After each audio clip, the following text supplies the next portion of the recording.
Time is an abyss. But don't worry, you're not in that abyss alone, because the Pod Boys are here to spit at you. I'm a sad old man who lives in a castle. Matisse Van Rossum. I'm the king of the rats, Ben Sheets. Blair, I'm here to suck your blood. I am Cleveland Mosher. Now you have to talk like that for the rest of the podcast. It is my will to do so. We are creatures of the night, and we are talking about Nosferatu, not the F.W. Murnau silent film from the 20s. No. But Werner Herzog's 1979 remake. I think on the last episode I said 77, but it is 79, so don't at me. I was only 2 years off. Cut me some slack. This is the second Dracula movie we've watched so far on the show. Yes, that's true. We also, like over a year ago, watched, what was it called? Blood for Dracula, the Andy Warhol produced one with Udo Kier. This is a very, very different Dracula film. This is one of my favorite, if not my favorite, vampire movies of all time. I mean, there are a lot of them out there, so they all span varying subgenres, so it's kind of hard to say that definitively. It's definitely in the canon. Yeah, for sure. This is as far as I know, the only horror film that Werner Herzog ever made. Yeah, I mean, unless you count, like, Grizzly Man, Well, which I find to be a horror movie. It Grizzly- is Grizzly. Grizzly Man is horrifying in its own right, but this is the only standard definition of horror film that Herzog ever made, and it is one of the several films he made with the legendary maniacal Klaus Kinski. The absolute madman. The Klaus absolute Kinski. literal madman Klaus Kinski. I think Kinski and Herzog have one of the greatest, most notorious and infamous actor-director relationships of all time. Yeah, well, it's funny because they're infamous for butting heads all the time. There's a great documentary called My Best Fiend, all about their strange relationship over the course of several films that they did together. Honestly, the combination of the two is one of the classic director-actor combos, up there with, like, PTA and Daniel Day-Lewis, yeah. or Scorsese and De Niro. Well, like, that's the thing. You wouldn't think that they butt heads so much just from watching the movies they've done together, because, like, Herzog is such a fantastic director, and Kinski always gives, like, such a magnetic, powerful performance, and, like, you would think that they would be in total sync, but not at all. In fact, the only way they were able to get Kinski's performance of Dracula in this movie is Herzog wanted a quieter, more toned down Dracula, and Kinski wanted an upbeat, energetic Dracula. So Herzog would just taunt him until he would go into just like absolute rages and throw a temper tantrum for a while until he tired himself out, and then they would shoot. So that's why in every scene Dracula is just like so drained and exhausted, which for the performance is incredible.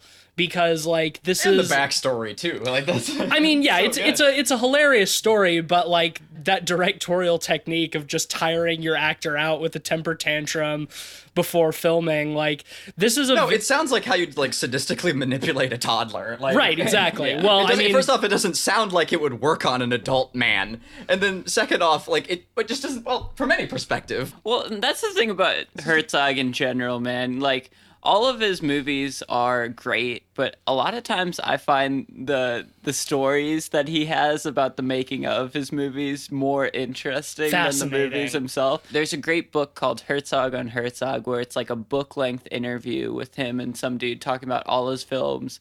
And some of the stories, especially with him and Klaus Kinski, are just one of a kind. I know on Aguirre, Wrath of God, they were shooting in the South American jungle, and some of the tribesmen that were helping out on the shoot straight up went to Werner Herzog and were like, if you want us to kill Kinski, we can do it for you. And Herzog had to think about it for a while. But it's such an amazing, strange relationship between the two. But, like... Yeah, because isn't Herzog quoted as saying, like, that the rats, the massive number of rats that they had to facilitate on the production were easier to work with than Kinski? Yes. In this movie, yeah, that's absolutely true. And Yes. there's a lot of rats. He said the rats were more well-behaved than Kinski was. And to finish your point, sorry. Well, that's the thing, though, because, like, Kinski is mainly known for Herzog movies because I feel like Herzog is the only one who can work with Kinski. Yeah, you know? Kinski did a lot of stage acting, Yes, didn't he? yes, he did. Outside of his stuff with Herzog, I think that's mostly what he was known in terms of movies, for. you know, Herzog was the only one who could really hone in a great performance from him. I mean, he's done a few other movies besides that, but... Well, like, Herzog just happens to know how to manipulate a great performance out of Exactly, Kinski. exactly. Rather than, like, please just give me a good performance. He just knows how to fucking push Kinski's buttons and get the right energy that he needs for the scenes. Yeah. Which is honestly the hallmark of a fantastic director. If you haven't seen anything Klaus Kinski's been in, imagine a 70s version of Nick Cage. Yeah, absolutely. Where it's just Such a an good absolute magnetic presence who can just go off the rails sometimes, but he's giving it 100%, 110%, so it works. Well, this movie is interesting because it's certainly the most understated Kinski performance that I've ever seen, specifically because Herzog wore him out before getting him to shoot the scenes, and it creates a fantastic effect because this is narratively this is a traditional take on the Dracula story, originally written by Bram Stoker and then retold by Murnau in the 1920s in the original Nosferatu. But in this, like, rather than Dracula being sort of like this charismatic sex symbol almost, this is a Dracula who is like truly burdened by the weight of the centuries that he's lived and the loneliness and isolation, all of these hundreds of years that he spent alone in his ruined castle in the mountains in Transylvania. You can see it in Kinski's performance. Oh, absolutely. How exhausted the amazing he is. part about it is, while it is one of Kinski's most restrained performances, it's one of the most physical interpretations of Dracula Absolutely. I've ever seen at the same 100%. time.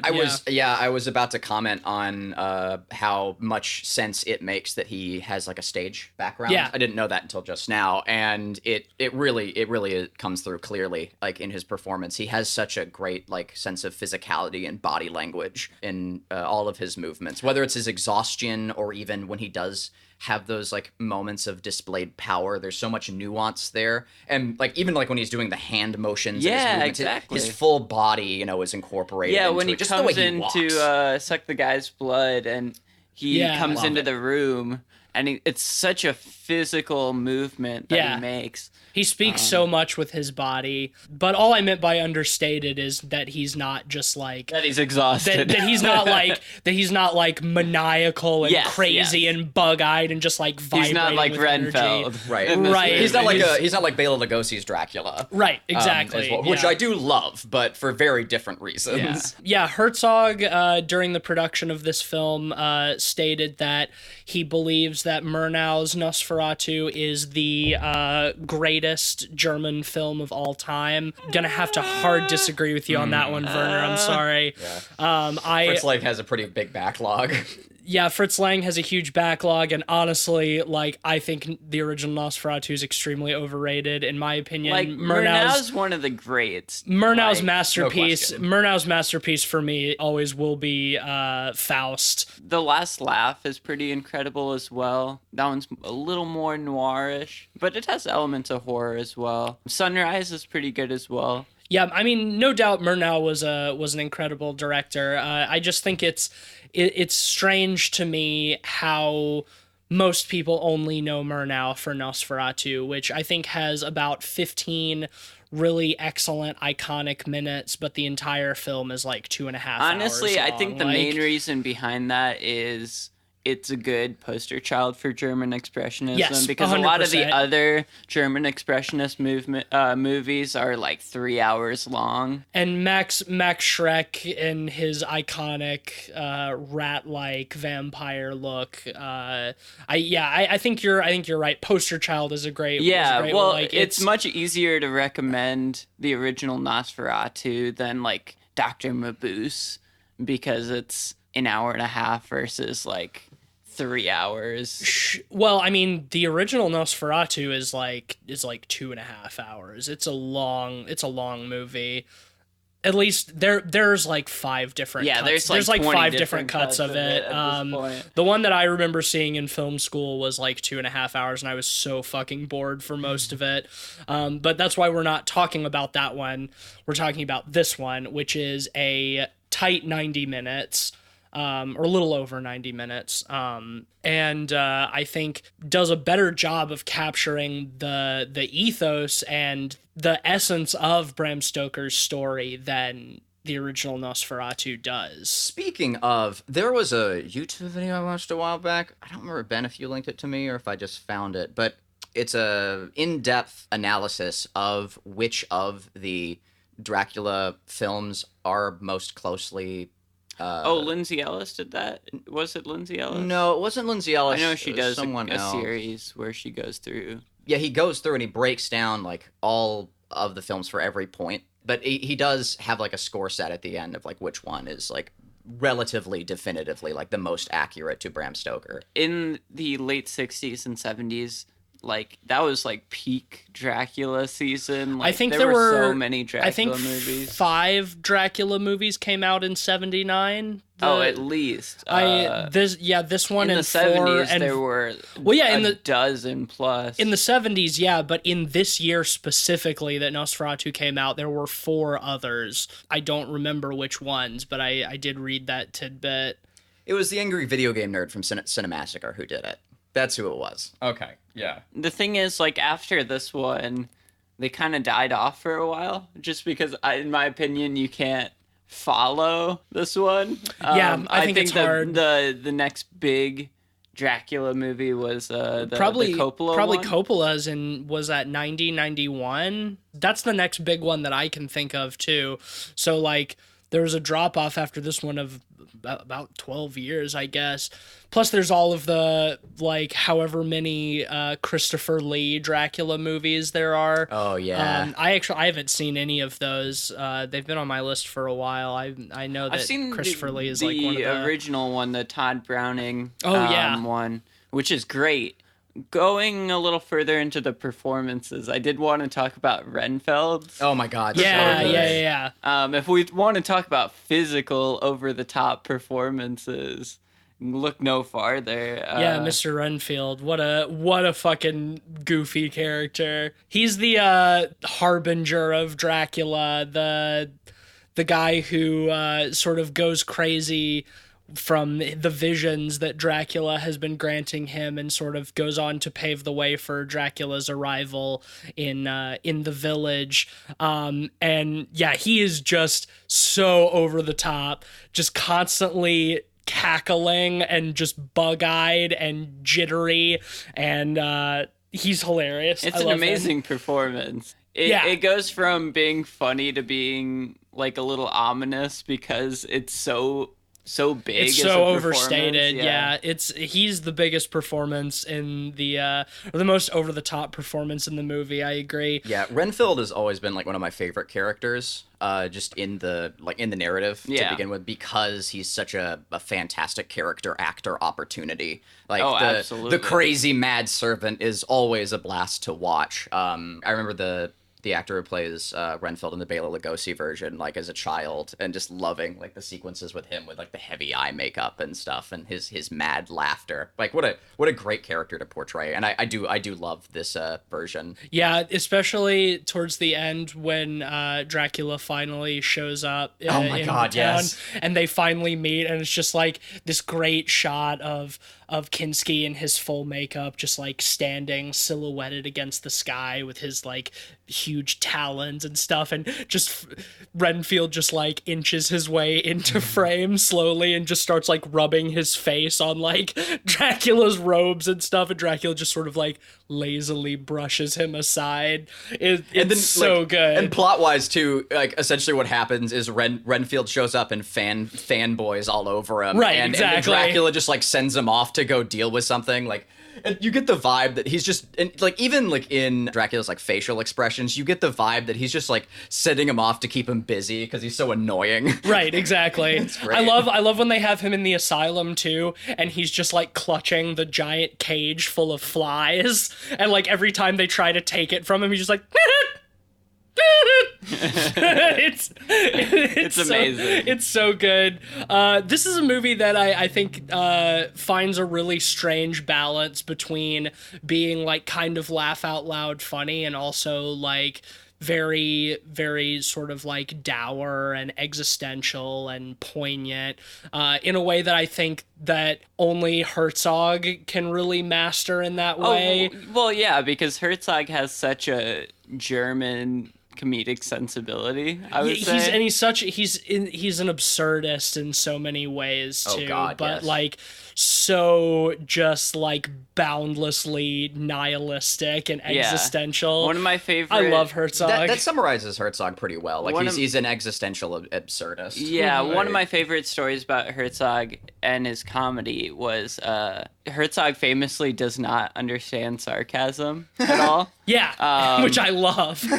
He told a story in on Herzog about how back when he was getting ready to shoot Julian Donkey Boy, Harmony Korine called him on the phone and pretended to be some sort of artist trying to sell Herzog a painting, and Herzog was just getting so mad on the phone because he didn't know who this guy was and he didn't want to buy his stupid painting. It's awesome. And then after like 20 minutes of talking, Harmony Korine was like, it's me. I'm just pulling a joke on you. Yeah, my first Herzog film, I think, was Cave of Forgotten Dreams, and I'll never forget that the film takes like a 20-minute aside to bring like, and it's talking about like original like mankind's like first art in the cave paintings, and there's like the movie has a 20-minute aside where they bring in a perfumist to smell the caves. Like, what a champ! Like what a champion! Yeah, Herzog's awesome. He's like so literal about everything, but also like everything has such importance to him, which is just fucking hilarious. Like he's so serious about like the least serious things, and it's just amazing. I fucking love Werner Herzog so much. Truly, if you capture the scent of the caves, you can understand the. Okay, I'm not gonna try and do a Herzog voice, but I'm still stuck on my Nosferatu. Blah. Yeah, I think at the end of this episode, I'll put in the audio clip of him talking about like the trees, the chaos of the trees and the inherent madness of the jungle, because I think that's just like the perfect representation of who Werner Herzog is. I agree. But back to this film specifically, Yes. There are a lot of exact replica shots of the Murnau film in the movie, obviously as homage, considering, you know, Herzog's love for the original, especially a lot of the stuff involving Dracula. You can put the shots side by side and they're identical. Like that great shot of him on the boat where he's like he's like lit from below against like the sails, and he's like slowly walking out on the boat with like his hands outstretched, and the shots of like him going into Lucy's room, or I guess in the original Dracula it's Mina instead of Lucy, but that's beside the point. Well, no, I think it's, isn't it? No, it's Mina Harker is Jonathan Harker's wife in the original, or in the Bram Stoker story, and in this one Mina is the friend of the family and Lucy is Jonathan's wife. Right. Because I know Lucy is Isabella Johnny. Yeah, I know that they did return a lot of the original names. All of them except for that one. Yeah, okay. Because at this point Dracula was in the public domain when Murnau made his Nosferatu. They changed all the names, and still, even so, Bram Stoker's widow sued them. I think they destroyed most of the prints because of that, but that's why all of the characters' names in the original Nosferatu are different. If there's any advocate for loosening public domain laws, it's this movie. Right, exactly. Like, the fact that this movie, if it was a more recent story, probably wouldn't be able to be made just because public domain laws have shifted so much that even stuff from the 20s is still out of the public domain.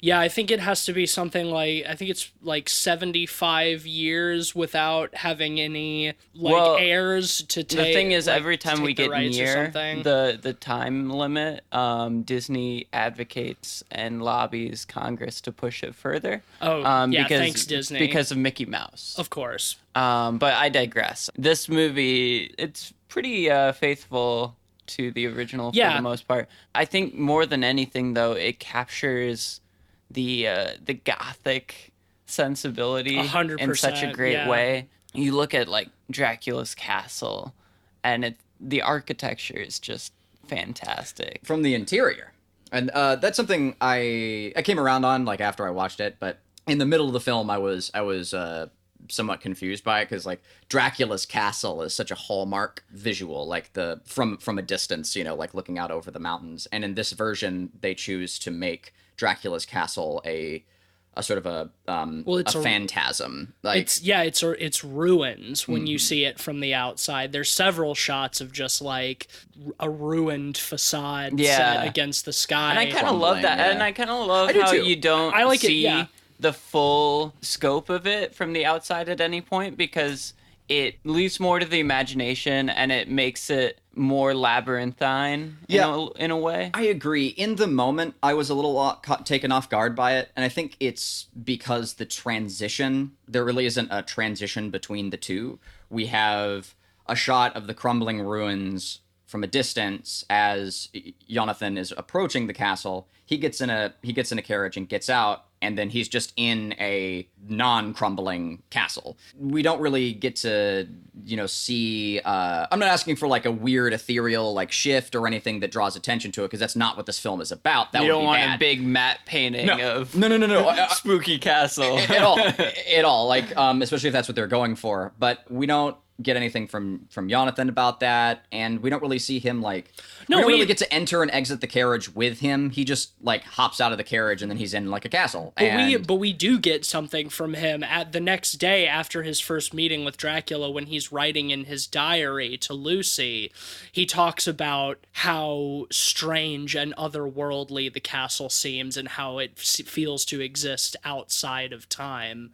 And that's essentially what the gypsy peasants at the foot of the mountain tell him when he says he's going up there. It's like, all that's up there is the ruins of a castle, and it's said that, ghosts and specters like walk the halls and like don't go up there. And that's why I think we keep seeing that little boy who's very badly playing the violin. I think that boy's supposed to be a ghost. Yeah, that's what the writings say about it for sure. And like, I do agree, like it is well established in the dialogue, and we see the two, but there's never any transition like into it. Like, I think it does a good job because of that, messing with your spatial orientation, because there is no transition. It's kind of jarring and you're kind of thrown off. Even when he's exploring the castle, you don't have a great scope of where he's at any point. Oh, and that's fine. Yeah, like I'm really only talking about like the initial sequence of them like getting on the carriage and getting off the carriage. And I found it to be, jarring more from a filmmaking perspective, just because it's like, oh, they're on a different set now. and it didn't feel like he had transversed or anything. Well, that's one thing we should mention. The editing of this movie is a little weird. It is by far my biggest problem with the film, and I don't think I have a problem with it, but I will say that it's definitely untraditional. It's definitely it's not continuity editing by any means. It's definitely Herzog style. Yeah. He does it in a lot of his movies. Mm-hmm. I want to harken back to the Golden Egg episode that we did, where I made a plea for having the opportunity to just like sit in a film and to enjoy like just being in the moment and not having to like hurry along the narrative. Especially as I've gotten older, I've come to like, more slowly paced films, which is, relatively standard with like developing tastes. And the first time I saw this movie when I was 18, I did not. I was not here for it. I didn't like how extensive the shots were. I found to enjoy them much more than I did the first time I watched it. But even still, with all that considered and that awareness in place, I still had some problems with a number of the shots. Like, I like overdrawn. I like sitting in the movie, but there were a number of sequences where they were extensive. Like, the castle sequences, the mountain shots, or like shots of just Nosferatu walking, those I never had any problems with being as lengthy as they were. But there were several sequences that were lengthy that I didn't feel there needed to be an attachment to their length. Even for the sake of the style of the film, which is very drawn out and lengthy, they were beyond lengthy. There's a sequence of like a traveling carriage or something that just keeps going. We see the whole commute, of a character. And it's like these shots will last like 2 minutes or, a minute and 30 or whatever of just this one sequence of a person walking. And there's nothing to that. There's nothing like creating a sense of dread. It just kind of takes me out. See, I actually disagree. I feel like it adds a lot of atmosphere to the movie. And Herzog is very known for his contemplative pacing of his movies. I mean, look at something like Fitzcarraldo, where it's 3 hours. Where half of it is just long, protracted shots of, going down the river or stuff like that. I think, especially in this movie, it adds to the atmosphere in a big way because everything around it is so moody and shot so well. Generally, I agree. I would fully agree with that. I think that atmospheric shot, atmosphere is like my favorite, like, aesthetic approach. And I love sequences that I can just sit in. My issue is I don't think that a person just like walking down the street is atmospheric. I don't find that to be intriguing or even to build any realism, as it were. It's just a person walking down the street. Like it doesn't give the film any more presence or feeling.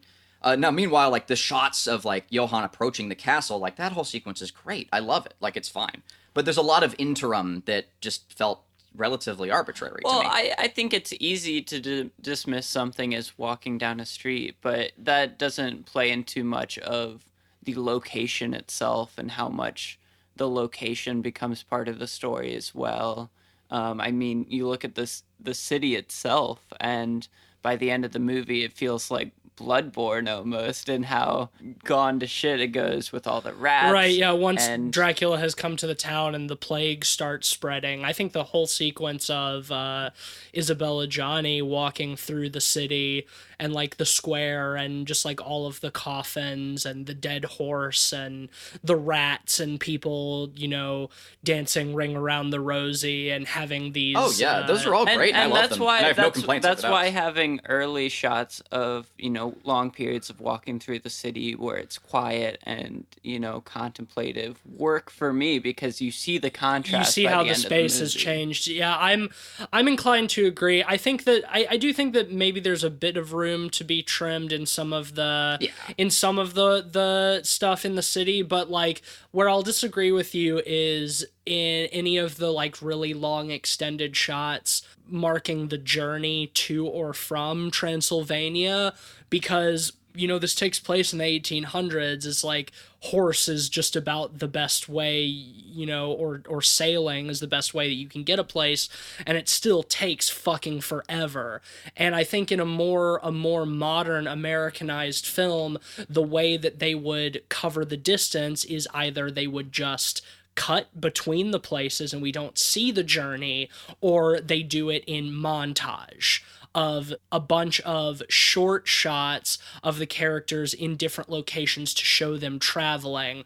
Whereas in this one, rather than it be montage, it's one or two very long, protracted shots of Jonathan, like, walking up a mountain, or, you know, out of the village, or riding his horse down a path. It's just like, I think it does a really great job of giving you that sense of how extensive of a journey this is to get from place to place. I think it does, like, once there is intrigue. I'm there for it as soon as it does. But I agree. At the beginning of the film, I think at the beginning there is a bit of a slow start. Yeah. I like all the shots. I didn't have a problem with any shot in the film. The cinematography is wonderful, and I love how the city is captured.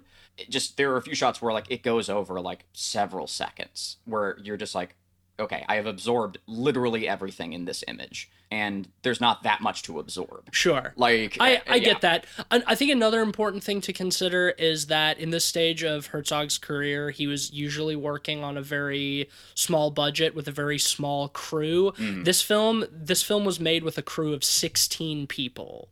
That is tiny. That is an extremely minuscule crew, and it's twice as many people as he had on the crew when he made Aegir Wrath of God. So, like, I think that there's a certain degree of Herzog's minimalism in this film is working within the constraints of having, like, a really tiny crew. Yeah. But I think a lot of the isolated shots really play into the themes of loneliness and isolation in the movie. Sure, yeah. A lot of times, especially on his journey there. Some of the stuff beforehand, it's a little bit boring, but the build up is, I think that the payoff once he gets to Dracula's castle makes that journey all the more satisfying. It makes it make more sense. It's a bit underwhelming in the moment, but when he gets to the castle and he meets Dracula and he sees this, like, weird monstrous old man with these, like, 2-inch long sharp fingernails and these big rat teeth, and like, he's just alone in this castle, and it's like, you get the feeling like, oh my god, he traveled all this way and this is where he ended up. In just, like, a really not good situation, you know?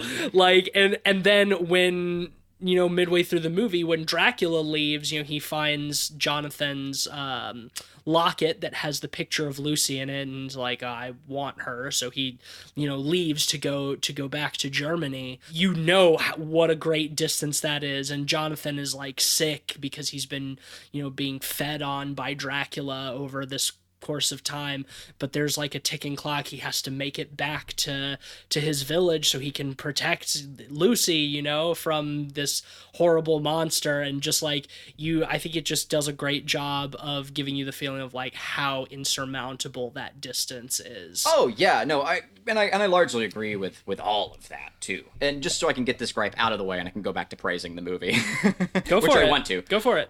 Is also to do with the editing. Like, and it was one spot again early on in the film that forced me to kind of give the movie a bit of a side eye when it came to that specific aspect. And that's like when Jonathan is leaving, like, on his horse, like, there's a weird continuity error where he waves twice to the people. Like, it catches him, like, mid-wave, and then he waves again, and it's like, there's a little attention to detail, just, like, cutting that a little shorter, and you wouldn't have had that. Like, and I just, it struck me as, like, very amateurish. I didn't even I catch that. didn't even. Yeah, like, and it kind of started keying me back into that again. I mean, yeah, I suppose so, but I don't even think there's anything wrong with a double wave, because, like, if you're going on a long journey away from your loved ones and you're not going to see them again for probably it's not like a double wave, it's like a jump like, cut. Like, he's like halfway into waving, and then it cuts to a close up of him, like, not waving yet and then waving again. I didn't even notice that. Yeah. One thing I want to talk about a little bit is the music. Oh yeah, I think the score is great. Awesome. It is fantastic. A surprising amount of major chords. Like a lot of the music like ends in like majors, and I really appreciate it. It's not the kind of music that you would expect in something like this. Like a lot of theremin. Yeah, a weird amount of theremin, but I mean, I guess it was the late 70s, so you know, I think theremin's underrated, but yeah, other than like it's never like overstated wacky theremin either, because like theremin gets a bad rap for that, and this is a well used. Well, and I think too, other than like you bring up a good point, Cleveland, is like other than sort of the main theme, the Dracula's theme that starts the film and that we return to a few times, which is very sort of spooky and dark.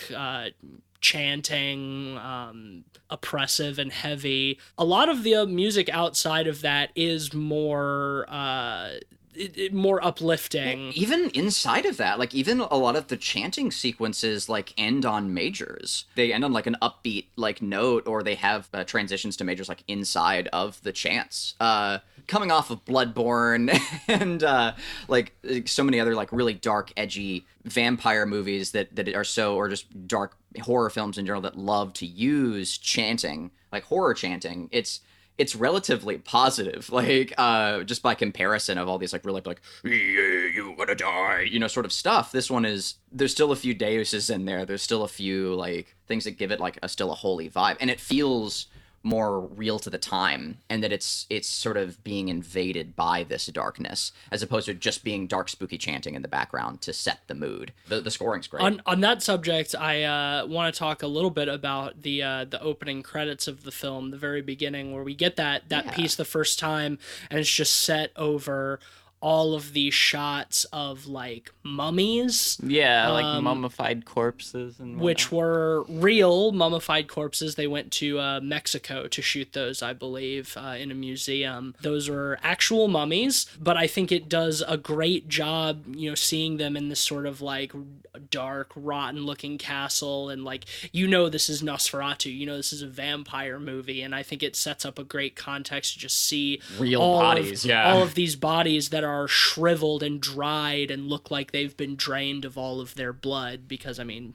it's kind of what mummification is to an extent. Yeah, I think that sets the tone really well, especially after that transitioning into like the slow-mo shots that we see a few times of like a bat flying. Fun fact, that shot of a bat, because it's really hard to get slow-mo shots of bats. It's from like a nature documentary, right? Yep. That they just got some footage from. It works quite well. Yeah, it's great. I mean, we see it a few times, and I think it's excellent, especially considering, you know, like part of the whole vampire mythos is that like vampires can change their shape into a bat, into a rat, into a wolf. Children of the night. Stuff like that. So it's like there are a few times, you know, mid-movie where we see those slow-mo shots of the bat flying, and it just gives you the impression that it is, you know, Dracula out stalking the night in the form of a bat. And having all of the rats swarming throughout the city at the end, he brings the plague with him in all of the coffins full of dirt brought from the grounds of the cemeteries of people who have been killed by the plague. Awesome stuff. Oh yeah, like absolutely wonderful. To go back to the intro sequence, one minor like issue that kind of came for me with it, like not enough to take me out of it. I don't want to clear it. It's very minor, but was like it's done like kind of like shaky cam. It's handheld. Yeah, I knew you were gonna say that. It's handheld, and it opens with this like documentary sort of style almost. I mean, Herzog is a documentarian, and it shows in the opening sequence, and I don't necessarily hate it, because like it again adds a sense almost of realism, but it feels like a documentary from the 70s, not them documenting the time period. Well, I mean, and so yeah, it was a little interesting. After that, like it's that opening sequence is supposed to be one of Lucy's prescient nightmares that she has a few times, because it cuts from after those credits to her waking up screaming. So I think that makes the handheld sense of it work fine for me, because usually in your dreams you're seeing things through your own eyes. So having that sort of handheld shaky cam style of the shots of all these mummies sort of makes you feel like you're there, it gives surrounded it by sort of them. a documentary authenticity. Rather than having like really clean, smooth panning and dolly shots and stuff. I think that having the handheld is like, it makes it feel more oppressive, because it feels like you are in this space with these bloodless bodies. Yeah, documentary style is always polarizing for me, like in both directions. I mean, like, my opinion on it shifts fairly dramatically, and often it can be hard for me to pinpoint why I like it in a sequence and why I don't, because part of it can also, like, the authenticity can come from it feels authentic because you're reminded it's being filmed on a camera. That, to me, in this sequence, I think for many, and for you guys, it did work, and I think that's totally fine and valid. Like, well, for me, like, I was just sort of reminded that it was being shot on a film, like shot on a camera in the 70s. It's like, one of those ludonarrative things, The documentary form itself of handheld and its own type of rule set informs what you're looking at a lot of times, and because of that, that brings context to things on its own. When that works within a film to say something, I think it gets much more of a pass for me than it does when it's just used willy-nilly. I think when you can't spot intention behind it makes it a lot harder. The reason why it works in justify. this movie is because it brings more context to that dream. You can spot the intent, but in the moment and it's the opening shot, so there is no context at that point. The first time I saw it, I thought it was a little bit confusing. I think it's also just because we're so inundated by modern filmmaking, where that kind of camera work is typically only used for like action scenes and stuff like that. Mm-hmm. And I think that we unintentionally bring some of our own context into it just based on what we're used to having seen. I think that this is one of those movies that would be very hit or miss for most modern audiences. I think your average moviegoer would have a lot of problems with this movie. Yeah, to use the word again, polarizing. With the camera work and the editing and the pacing, I think a lot of people would find it very boring and confusing. At the same time, though, I think this one's still more accessible than the silent film. Yes, sure, 100%. 100%, I agree. And, this is one of those films where I think that you have to have a little bit of love and understanding for the medium itself and the art form in order to get the most out of this film. I would not blame somebody for being like, this movie's boring. Nothing happens in this movie. I would be like, honestly, like, you're kind of right. But I'd blame a little bit, because that's kind of how I felt when I watched it when I was 18, and I resent 18-year-old me for feeling that way. Dude, if I had seen this movie at 18, I probably would have felt the same thing. Yeah, like, was it like that college age where I was like, ooh, I'm college age, so I have to be cynical now, like, kind of like approach. And it's a shame too, because I watched it on Halloween night on a projector, like at a farm, and we all sat on hay bales to watch it. It was a wonderful experience. Like, this is one of those movies that works because of the feeling it gives me. A lot of the stuff, like, in terms of narrative and stuff happening, it's very light. There's no action whatsoever. It's all about mood and world building, and the sequences that work the best and that stick with me the most are the ones that give you that, like, really overwhelming sense of mood. Like when Lucy is walking through the city that is just overrun with the plague, and there's rats everywhere, and she finds those people like eating having a banquet in the square outside, kind of like the Last Supper, but there's just rats swarming all over their feet and around the table and stuff like that. There's not much to that sequence outside of being visually very striking and creating a mood, but it does so well that I find it really impactful. The same with the dinner scene with Jonathan and Dracula on his first night there, their first meeting. Like, I find that scene was so impactful for me that the first time I saw it, that I tried to replicate it in my senior thesis film, because I was just so blown away by how powerful that scene was. I just love that so much, just having Dracula just in darkness and hearing the wolves howling in the distance, and he says, the children of the night making their music, you'll never understand that you don't have the soul of a hunter. But like he seems so unassuming because he's so quiet and tired and exhausted, but he still can't deny his inherent need to hunt and to kill. He truly embodies that soul of a hunter. Like, shit like that is just, it just makes this movie so fucking excellent for me. And I will say, like, when it comes to the authenticity of this film, there are so many more points, like, where it does everything right for me. Like, and this sequence is very, very much so one of those. And the whole part with Jonathan, once he's in the castle, is wonderful for that, because there's a degree of believability that this film brings, like of authenticity and genuineness that comes with Johann to Nosferatu or Dracula's interactions.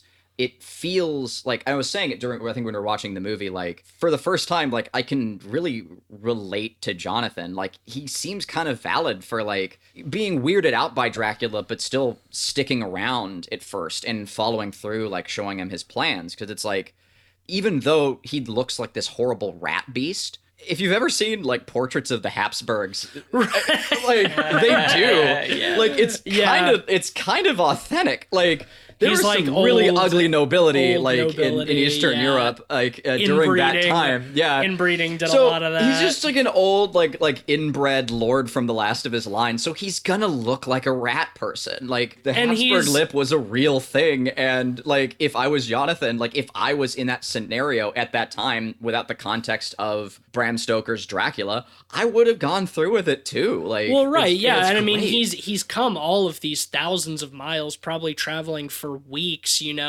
This is a big get for the company that he works for. A count wanting to buy an old rundown mansion in their town that nobody else wants. Like, that's a great get, and at the same time, like, I think that Jonathan feels a little bit sorry for Dracula as well, which I think you're supposed to. Yeah. Because, like, yeah, his appearance is monstrous, but, like, he has been living alone in this castle, which is likely in, like, a shadow dimension or something outside of time. He's absolutely a tragic figure. Oh yeah, totally. And that's but brought even so, he is still, but just by the nature of his existence as a vampire, as a creature of the night, is still unable to not do evil. And who better to depict that than Herzog? Like, Right. and it comes through in the dialogue, in every aspect of it. Well, yeah, like, just there's a sequence or two where Dracula straight up has a monologue about just wanting to die. Well, right, Like, yeah, he even says, like, can you imagine what it's like to not be able to die even if you want it? And then when he does die at the end, there's almost a sense of relief to it. He literally embraces it. Like, He's not able to like kill himself by staying out, until the sun comes up. But when Lucy sacrifices herself and tricks him and keeps him distracted, feeding on her until the sun comes up, like, yeah, he goes to the window and he looks out at the sun as it shines in, as he dies. Like, there's a sense of relief. Like, he couldn't do this to himself, but he has wanted it for so long that he embraces it. Yeah, and I love how literal that is, because as he's feasting upon Lucy, like, he stops for a second to break away, and like, oh shit, I should probably get back to my coffin, and she pulls him back, in, and he literally embraces her as his death. Well, because he's getting both things that he's wanted for so long: his companionship as a stand-in for love, because he's been lonely, and also it leads to his release finally from this purgatory that he's existed in for hundreds of years, however long. And it's so much more gratifying, I think, to have like this horrific figure almost have this very passive embrace towards death, and to see it like as his first opportunity at love, because it's all he's ever wanted, as opposed to your standard like vampire fare with the stake in the heart and the brutalization of it, and it's Van Helsing stepping in to save it, to save the town. As somebody who his role in his existence is to bring death.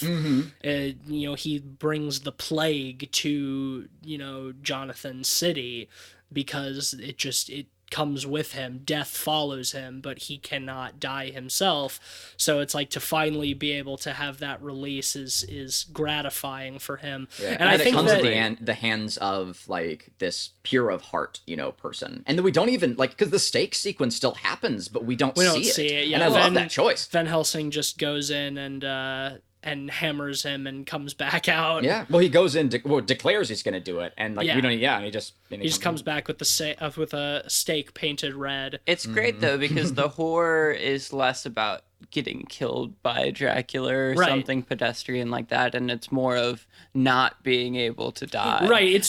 Even at the end, you see Jonathan turn into he goes full vampire. Yeah, a vampire essentially, and it kind of brings it full circle, because you realize the tragedy that he's in. Well, right, and it ends with him leaving the city on a horse, like galloping across the sand to undoubtedly bring death to some other unfortunate town. The cycle continues. You've killed Dracula, but now the curse goes on, and I think that all of that stuff is set up so well in the beginning part of the film, when it is just Jonathan and Dracula in the castle and the conversations they have.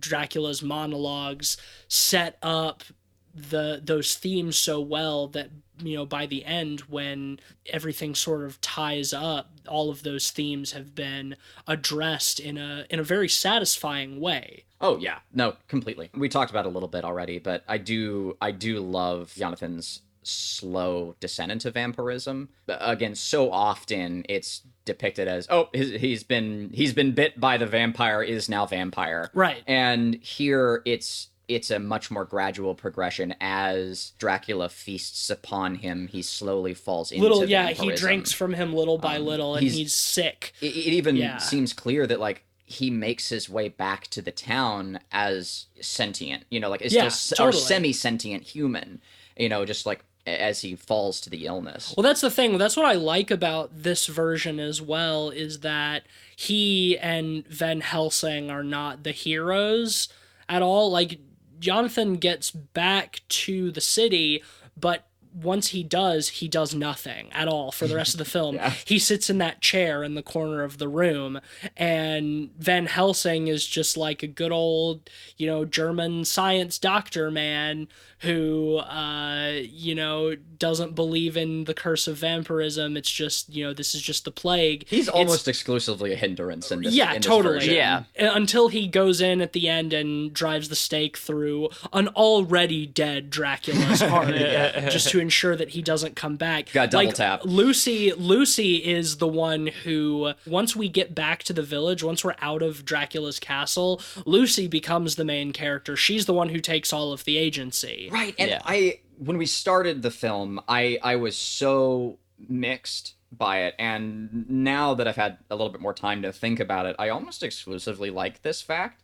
But in the moment of watching the film, there was one part of it that really kind of rubbed me the wrong way, and that's during Lucy's beach scene with Jonathan right before he leaves, which also I love because Jonathan's told he needs to leave like today. He needs to go like this moment. He's like, cool, let me just take a quick beach vacation with my girlfriend. Let me go to my wife. Yeah. With my wife to the beach real quick. And, like, I mean, we're assuming like they live near the beach, but still, it's like, oh, we'll just go on a day out real quick. Let's have a picnic, and then I'll get to my job. I mean, yeah, we see her at the beach multiple times. Like, Yeah, they live in a seaside town. But during that sequence, there's a bit of dialogue which rubbed me the wrong way in the moment. And that was like, she says, I forget I'll paraphrase, like something about her weak woman's heart. Yeah, or the heart, like the heart of a weak woman, implying that women have weak hearts, not that she has a weak heart and is a woman. I was a little like, well, that's kind of bullshit. And like, there are a couple of justifications that can be brought to it. First off, it might be, I don't know, but it might just be like original dialogue from Bram Stoker's Dracula, which would relatively validate it, relatively. And then second off, it's the times. Yeah, it also folks was sexist. Like, it fits the time period this movie is set. And so it's why I've come around fully on it. And also it sets her up to be this like weak character who's kind of, like well, yeah, not she that great, faints. and, She faints when Jonathan comes back. oh yeah, and like has to be like dragged away. Yeah. And like it just shows like, oh, it's she falls into like the usual patriarchal bullshit. And then for her to come around and be the hero Well, of yeah, the film is pretty great. she ends up being capable of what nobody else, of what the other male characters are not. She is dismissed by the man of science as we would expect her to be, as a quote unquote hysterical woman who believes in these superstitions. And then Van Helsing is completely ineffectual, just like an absolute bullshit character in this movie. and it's Lucy who solves the mystery, figures out what's going on, and at the same time, with the sequence of her walking through the dying city, it's very much her coming to terms with her own death, because she knows that she has to sacrifice herself to break the curse to defeat Dracula. So it's pretty powerful to have her walking through these scenes of death, knowing that that's what she is going into herself. But for a very heroic reason, And she sleuths her way into it too. She realizes that no one else is going to do anything about this. So she goes to like the booklet that Jonathan brought with him about vampirism. That the gypsies gave him. Yeah, and like she finds this fact herself. Chekhov's gypsy book. And you see like her realization, like she's doing her research and she's like, oh shit, like only someone who's like pure-hearted, who's denied him can kill him. A pure-hearted woman distracts him until the crow of the cock. Yeah, all right, let's do this. And the sun will obliterate him. Yeah, because his cock did crow. Hey! And speaking of, I do want to transition into that scene where she denies Dracula. It's one of my favorite scenes. Oh, where he comes to her the first time? Yeah. Where it's looking into the mirror and you see the door open, you see his shadow come in, but of course vampires don't have a reflection. Yeah, that is a great scene. And that's a great example too of like the cinematography being extremely genuine. Like it's a shot of her like from the mirror and we have the door in the background, and it's a clean shot, just her sitting there, and it feels kind of off kilter not like in an intentional like crazy Dutch angle way, but it just feels like the camera was just set up in that spot of the room. It's not like centered on the mirror, like the mirror's not in the perfect third or anything. It's just in the shot. And we see the door like slowly open and no one comes through, and then Dracula enters from the side. Well, we see his shadow. Yeah, that's right. God, and it's his shadow on the door as it closes, and then his physical body enters the frame on the right. It's all the epic hallmarks with the genuine framing, and it's great. I absolutely adore it. And two, as a plot point, I particularly like that she denies him like as a married woman, like with a lover, because it's not about her being like pure and her being the perfect choice because she's a virgin, because of, whatever thing that's really outside of her own agency. It is totally her decision to do that. And it's particularly powerful because we see Jonathan fall to Dracula to like Dracula's hypnotic gaze, and he's unable to resist it. Right. There's several things like he's displayed that like he's a fighting guy, like he can handle himself. He's a journeyman, and when he falls to Dracula's gaze, he kind of becomes very fetal and like adopts that like hand up over his mouth like a scared child in bed. Yeah. And it's because of like Dracula's power. But even yet, like Lucy is able to resist him through that. And again, like her, I love like the dialogue and her approach to it. The way that she denies it is very. You can see that she is afraid. You can see that she's trying her best to cover that fear and to rise against Dracula. She and does it's not what she until does. he leaves that she just Yeah. completely collapses. She does And what it's she so does good. despite her fear. Yeah, It's- like yeah. from an actress, like even the early sequences didn't rub me too bad of a wrong way because she's a great actress. Isabella Like, Johnny and is an that's the thing. incredible While actress, she's yeah. not like virginal in this movie, she's the way she's costumed and shot throughout the movie is very angelic almost. Yeah. you She's know? always in white. She's porcelain skinned. well, yeah, in every visual know. way, she is portrayed as the pure Right. woman, but it's of a pure heart instead of just like pure of body, which was all I wanted. Like, and that makes it all the better. Like, and it's not like a chosen prophecy kind of thing. It's because she chooses to be, and we see her dark night of the soul there, and it's great. The costume design in this movie is great as well. Spec-fucking-tacular. Especially all of Dracula's costumes. Every character, really, yeah. Jonathan has like a great journeyman costume. Lucy looks like we were saying, like just this perfect, like pure of heart person. And again, it feels very genuine. Like all of her like white frilled clothing and her heavy eyeliner, like it looks great. And of course Nosferatu and Renfeld too has this delightful purple suit. It fits the over the top character really Totally. well. Yeah.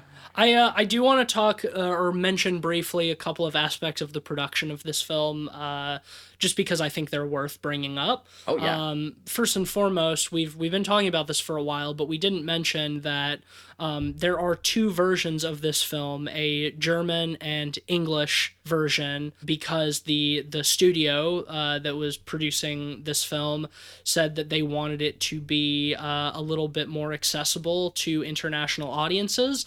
So they While asking that from Herzog. Right, so they requested that Herzog provide an English version as well, to which he did. So all of the dialogue scenes they shot in both the production's native German and also English. We watched the German version because even Herzog says that he believes it to be the most authentic version of his film. So I think that it's good to watch the film the way the director intends. But the English version is also good. I have seen both.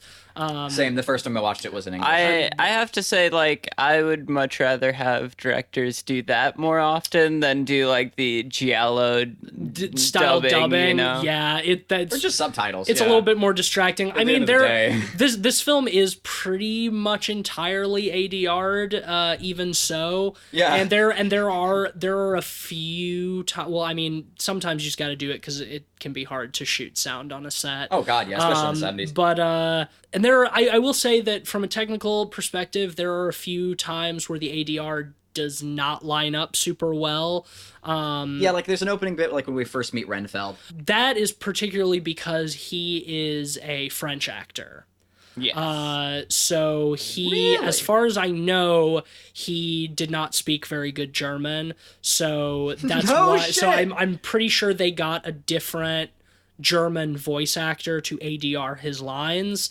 So I think his seems to be the worst. His don't line up quite as well. So as far as I know, apparently his cackling, and it's been a long time since I've seen it, his performance is actually more over the top in the English version because he spoke more English than he did German. So when they did the English version, he was more comfortable doing his own lines, so he could put more into his performance rather than focusing on trying to remember his German lines. That's a really cool fact. That's really neat. So that's why his stuff in particular, his ADRing looks a little bit off. It's pretty much on point and I might be wrong, but I don't think Isabella Johnny is a native German actor. I think she's... I would have to look that up. I might be wrong. But Kinski, of course, is German, and Bruno Ganz, R.I.P. the legend. He died like last year, I think. Yeah. Gon's well before his time. Well, he was pretty old. I know. But I appreciate it for the sake of the pun. Yeah, I like how you too. just no-sold it there. I respect that.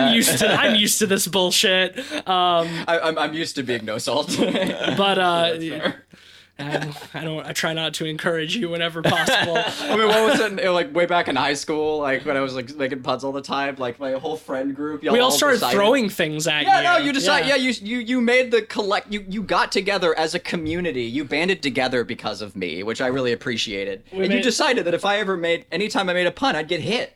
Yeah, hit you or throw something at you. I would not let that shit stop me. Are you kidding? No, to your credit, it did not decrease the frequency of your puns at all.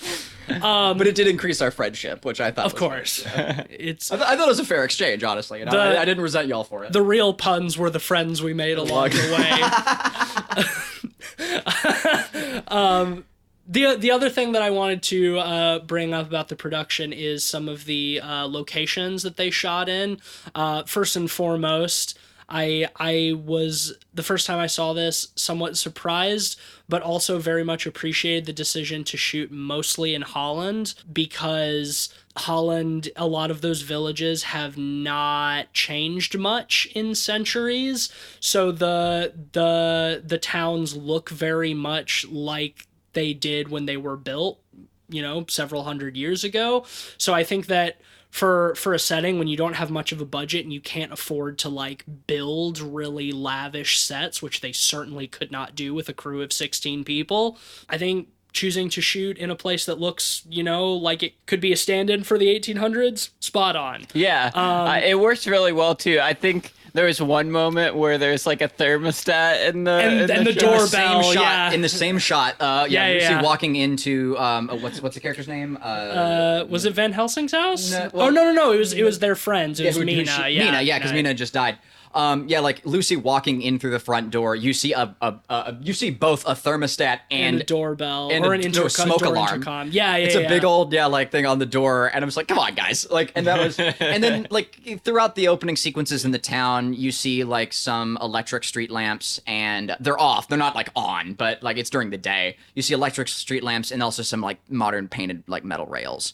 But apart from that, like it's all very forgivable. But it's like, low budget, like they did shoot in Holland to get a lot of that authenticity. Yeah. While there were bits and pieces that they couldn't avoid, like for the most part, it works super well. Oh yeah. And if you're engrossed enough in the film, those things are much more apt to go by the wayside. Yeah. I've seen this. This is probably the 5th time I've seen this movie, and I didn't notice the smoke alarm and the thermostat until this watch. Mm-hmm. So like I think that definitely shouting really loudly. That definitely says something. Yeah. And another thing I wanted to mention is that Herzog wanted to shoot the stuff in Dracula's Castle. He wanted to shoot that in Transylvania. Rad. But could not because the president, or I think it might have been a dictator at the time, said that he didn't want any films shot in his country that were not heroic depictions of Vlad. Bad for tourism. of Vlad Tepes. The whoa. Yeah. Sorry, I thought it was just gonna. That thought was gonna stop it. No. We just don't want to make Transylvania look more like a horror-scape. No. He didn't want, if there was going to be an adaptation of Dracula, he did not want anything that was not a heroic depiction of Vlad quote, the Impaler, unquote. Tepes. Dracul, which literally means dragon. I'm gonna sound like Vlad the Impaler like killed his son by like whacking him in the head with a spike. He was a bad dude, like, period. Like, just own it, Transylvania. Like, come on. I'm gonna sound like a dumbass here, but my geography is shit. Wasn't Transylvania in the USSR at the time as well? I don't know. That's a good question. Because it was Eastern Europe, Eastern right? Europe. And It's- like, What was Transylvania is technically part of Romania, I believe. during Vlad the Impaler's time? It was Wakalia. Yeah, Wakalia. Yeah. but that's- when they shot it, when they during shot the this film. 70s, Right, no, it was the Soviet Union did not exist during Vlad the Impaler's time. because like that might have been part of it as well. Herzog was a German filmmaker. This was in the time where the Berlin Wall was still up, so there was the Eastern Bloc of Germany. So I don't think it's not like he was this was an American production, so I don't think they would have had a problem shooting in the Soviet Union, but it was because the leader of the political leader of Transylvania at the time was like, no, unless you're gonna make a film that's a heroic depiction of Vlad the Impaler, then you can't shoot in my country. I think what we could, definitely definitively say is whatever situation the nation state was in at the time, it was probably volatile. Yeah, definitely. So as far as I know, Especially if they want to defend Vlad the Impaler.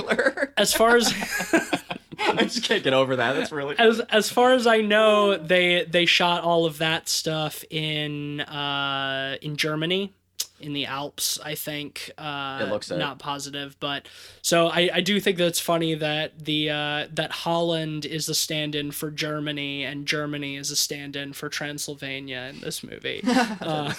And going back to about like this, how small the crew is and not being able to do epic sets, I do want to comment on how epic the final sequence with the town is. Like that's an epic set if ever. Oh sure, yeah. Like, oh my god, like the amount of ruin that they depict from multiple angles.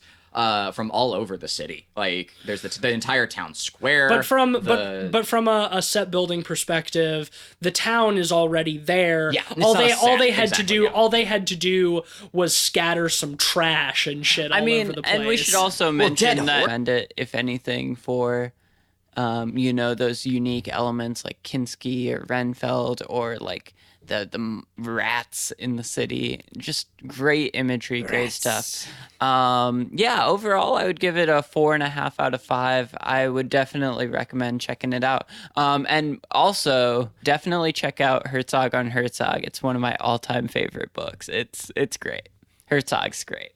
Loved it. A lot of the things I didn't like about this movie when I first watched it completely brought me around by rewatching it again with slightly older, more acquired taste. Yeah, I had a great time watching this film. It really inspired me even. I love how genuine and this portrayal of Dracula is. It's great for all the reasons we've already said. So torn, like my issues with the editing, especially towards the beginning. I think you guys brought up like very valid justification for it as well, but for me it hampered the other long atmospheric shots that deserve to be atmospheric, and it had me like kind of slowed and before we got to those as well, like, and already kind of bored by those sequences a little bit. Never enough to pull me out it at all. And any of the incredible atmospheric sequences always were able to draw me back in. No, I have a lot of great things to say, mostly great things to say about this film. I'm gonna do let's learn to count to 4. 1, 2, 3, 4.5 stars. So that's a 4.5 for you? Yeah. After some thought, I came into this podcast today, like walking over here, I was gonna give it 4, but after talking with you guys about it, like you brought me around on some stuff, and even my things I feel are more personal than they are legitimately founded. It's just the tiny things and those things are forgivable, like the thermostat and other shit like that, like especially considering their crew size. So yeah, 4.5 for me. Yeah, I feel good about it. Honestly, for me, my gripes with it are from very minor technical standpoints as well. Stuff like the thermostat, the little bit of not super great ADR, stuff like that. But overall, I think you described it a great way when you said that it's inspiring. I also find this film really inspiring. When I saw it for the first time, it inspired me at a time as an artist when I was in need of inspiration. So I'll always, have a lot of love for this film for that. And I think it's just an incredible film all around. Great direction and writing from Herzog, an incredible performance from Klaus Kinski and Bruno Ganz, R.I.P., and Isabella Gianni. Really, just Literally everyone. Yeah, a very strong, poignant film across the board. It's going to be a 4.5 from me as well. So we are all in agreement. That's a unanimous 4.5 out of 5 pods for Nosferatu, Phantom of the Night. Yeah, so that should bring us to the end of this episode. But before we do, let's not forget a word from our sponsor. Yeah, our sponsor. Okay. The sponsor for this episode was brought to you by the Spookies Night Caller. Having trouble summoning your children of the night? Blow our patented whistle, and you can call your children to you. Spookies, children of the night caller. Never go want for wolves again. You heard it here, folks. What do we have on the docket for next week? Tentatively, it's gonna be Rock and Roll Nightmare with a special guest. Okay, cool. Tentatively. So otherwise we'll figure something out. So tentatively that, tune in next week for if you like the show, be sure to leave us a 5-star rating and a positive review on Apple Podcasts or wherever else you get your podcasts. We would really love and appreciate if you'd take a few seconds out of your day to do that. Smash those motherfucking likes, baby. Smash 'em. And we won't suck your blood. Blay! Blay! You can also follow us on Twitter at PodPeoplePod for updates and stuff. We'll probably tweet about what we're doing next week definitively once we know for sure. So yeah, do that. Follow us on Letterboxd if that's your jam at letterboxd.com/PodPeoplePod. For a list of all the films we've talked about on the show, our average ratings, links to those episodes, you know, the ding dang thing. Follow me on Twitter at Mr. Van Awesome. I'm at Mr. Sheets. And I tweet for Light Arc Studio. And yeah, and hey, don't think of us being us being tentative for this rock and roll thing that we're doing next week. We're leaving you in suspense. There you go. There you go. Just be on the edge of your seat. You don't know. Are we going to do it next week? Are we going to do something totally different? Are we just going to review, like, something that's not even a horror movie? You don't know. Even we don't know. Yeah, that's how good we are at suspense. Mm-hmm. That's true. You can also find my art station under Cleveland Mosier or Iron Prism. Yeah, hit us up at lightarcstudio.com. We join our Discord, see what we got going on. We've got a couple of cool projects. We're doing a fun little Kickstarter right now for one of our side projects, Mission Adventure, which is a really fun like GPS game. You know, if you have like kids or whatever, it's like a story-based like Pokemon Go, and you can like send your kids around a park, and it's awesome. And then also, of course, it stares back. Come join our Discord. Come hang out with us. If you want to see how good we are at suspense, definitely join our Discord. Legitimately, in that case. Yeah, that is 3+ hours of game for free. All you got to do is join our Discord, join our community, and you'll get a link to download. And hopefully that game will soon be on Steam as well. Yeah. If you roughly 2 weeks the time of recording, probably a week from the time of listening. Yeah. If you're too shy to join the Discord and you just want to play the game, then yeah, that'll be available soon. So thank you as always for listening. Tune in next week to see whatever the fuck we're doing. And I'm gonna, without further ado, let old Werner Herzog play us out. Kinski always says it's full of erotic elements. I don't see it so much erotic. I see it more full of obscenity. It's just, and nature here is vile and base. I wouldn't see anything erotical here. I would see fornication and asphyxiation and choking and fighting for survival and growing and just rotting away. Of course, there's a lot of misery, but it is the same misery that is all around us. the trees here are in misery and the birds are in misery. I don't think they sing, they just screech in pain.